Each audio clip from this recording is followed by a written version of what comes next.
Mahkamah Kehormatan Dewan DPR Selasa siang kemarin memeriksa anggota DPR RI dari fraksi Partai Kebangkitan Bangsa, Arzetti Bilbina. Arzetti diduga melakukan perselingkuhan dengan seorang perwira TNI di sebuah hotel di Malang, Jawa Timur beberapa waktu yang lalu.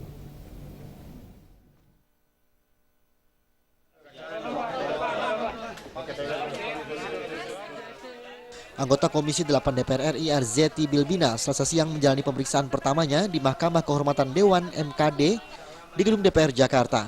Politisi asal fraksi PKB ini diperiksa terkait kasus dugaan berselingkuh dengan seorang perwira TNI di sebuah hotel di Malang, Jawa Timur beberapa waktu yang lalu. Namun mantan model ini tidak berkomentar saat diklarifikasi oleh para wartawan mengenai kabar dirinya digerebek di sebuah kamar hotel bersama Letkol Kaf Rizeki Indra Wijaya maupun pemeriksaannya kali ini oleh MKD.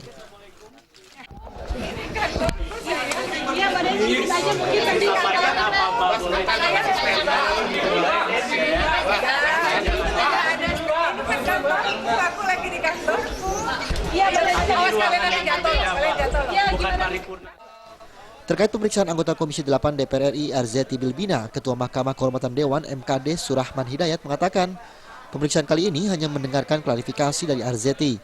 Menurut Surahman, semua penjelasan yang diberikan oleh Arzetti sudah sangat jelas dan jujur. Setelah pemeriksaan ini, MKD akan segera membahas langkah-langkah selanjutnya. Tak menutup kemungkinan MKD akan memanggil mantan Komandan Kodim 0816 Sidoarjo Letkol Kaf Rizeki Indra Wijaya yang diduga berselingkuh dengan Arzetti.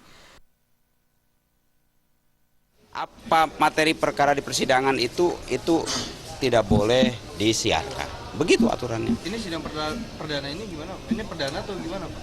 Iya, baru mendengarkan klarifikasinya. Ya semua dijelaskan kan secara jujur oleh dia gitu. Dia kooperatif, proaktif, bagus. Itu yang tidak boleh.